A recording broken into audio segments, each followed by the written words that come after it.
Hey guys, my name is David Wall, and I'm here in eastern North Carolina, in Greenville, North Carolina, in Zone 8A. And I tell you, I've had the most fun growing roses this past season. And I tell you, I just want to share a little bit about where I've come from and where my hopes are to go, and with roses, and I hope maybe you'll join the journey.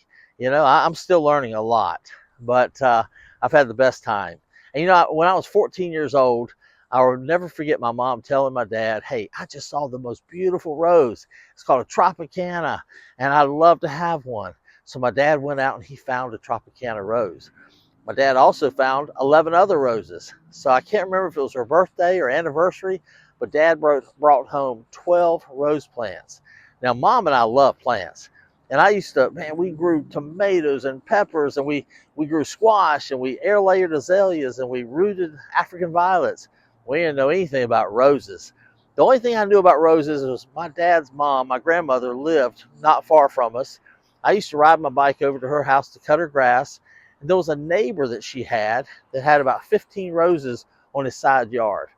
And every time I went by there, he was out there, and he'd have this full jumpsuit on with a full face mask, and he was out there spraying his roses or dusting his roses, pruning them. But I'm telling you, he had these big white plastic bottles full of chemicals, and they had skulls and crossbones, and they said danger and poisonous. And I tell you, for a 14-year-old, it looked pretty complicated. So my mom and I, we didn't have YouTube or internet, so we read what we could. We talked to some folks at the nursery. We learned a little bit, but after a while, we just kind of kicked it to the curb, or at least I did, and I moved on to other things.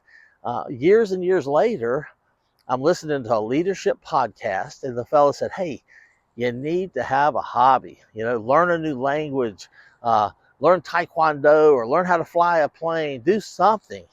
And I thought, you know what? I'm going to go buy a couple roses and plant those roses again, and see what I can learn. So I went to the local nursery. I bought 2 roses. I looked it up on the internet, the best practices. I planted them out in the middle of my backyard, and put some bone meal and some compost, and I watered them really well. And for a month or so, they were throwing off some little blooms, and I was having a good time. But once again, I kind of lost interest. And next thing I know, I was out there, and I saw a little seedling growing between the roses, and I was going to pull it up, and I thought, nah, I'm just going to leave it alone. I'm not doing anything with them anyway. And next thing I know, it's 7 years that have gone by, and that tree has gotten huge. It's taller than my house. And I walked back there because I really was going to probably cut it down, and I looked there, and to my amazement, those 2 little roses were still there, and they were thriving after 7 years.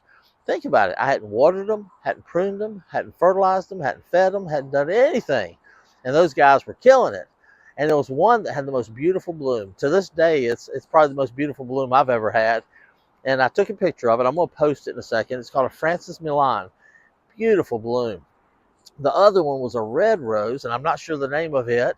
And it was really basically growing underneath the tree, but it was still there. And I thought, what in the world is going on?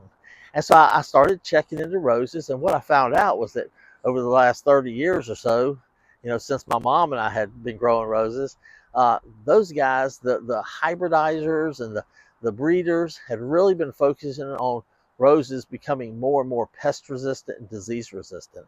So I'm going to tell you a secret. Don't tell anybody this secret, but roses, I found, are kind of, to be honest with you, they're kind of hard to kill. I mean, those guys want to grow, they want to thrive, and if you put them in some good soil, they're going to find the nutrients they need. They're going to find the water they need. Man, they're gonna do it. They're gonna get after it because they want to produce blooms. So, I decided to get back into roses. I guess what happened. One of my mom's neighbors who raised roses and knew that I liked roses had sold his house. The contractor that bought it was going to tear it down and plow over all his roses, and he had some beautiful roses. He had a company called Witherspoon, who's a great company here in North Carolina, taking care of his roses. And he got word to me. He said, "Hey, tell David to come up and get as many as he wants." So I went up there and got about 15 of them. Now, this was the middle of the summer. This was July. It was hot. And I thought, I don't even know if these guys are going to survive. But I got them. I took them back home and planted them. They all survived. And what you need to know is in July, man, I pruned them down to about 24 inches and I planted them. By the end of the season, those things were 6 and 7 feet and been throwing blooms off everywhere. So I was bit. I was bit again. And I started just getting more excited about it and learning all I could on YouTube and on the internet. There's so much great information. I joined the Eastern North Carolina Rose. Whoa, the wind's blowing out here. But the Eastern North Carolina Rose Society, they're down in New Bern, North Carolina, and they meet once a month. Great group of folks. And you know, I've had so much fun kind of gleaning information off of so many people. It's been a blast. And so that's what this is about.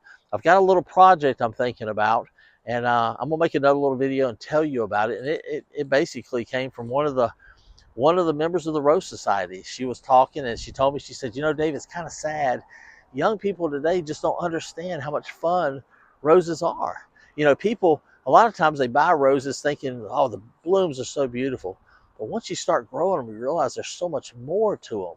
And I tell you, if you're growing roses, and I tell people all the time, just buy one. You know, right now it's December, so it's not the best time because everything's starting to slow down. But in the spring, buy you a rose or buy you 2 roses. I'm telling you, it's kind of like the old Lay's potato chip ad. You can't just buy one. You're going to buy some more. You know, if you're a rose person, I promise you, you got some kind of wish list going on of the roses you want. There's just so many of them out there, and they're just beautiful. They're so much fun. They smell great, and it's just a lot of fun. So I tell you, I hope that you will join this little journey as I go through the world of roses. And like I said, man, join we started, I don't know if I mentioned, but we started a little Facebook group called Real Men Grow Roses.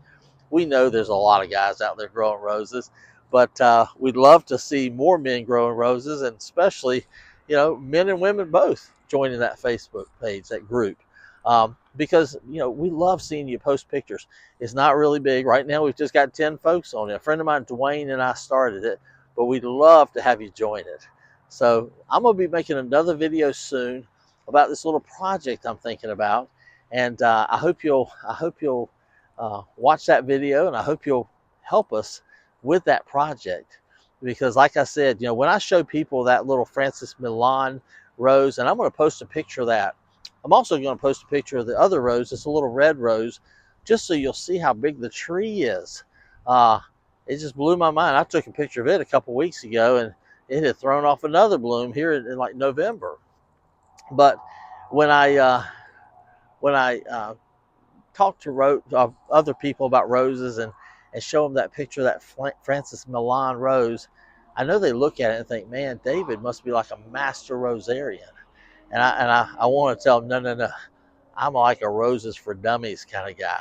You know, these roses want to thrive. They want to survive.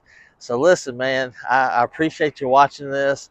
A lot of you guys know more than I do, and I hope that you will come alongside of me and allow me to come alongside of you and just learn more and more about roses. Have a great day, guys. Thank you so much.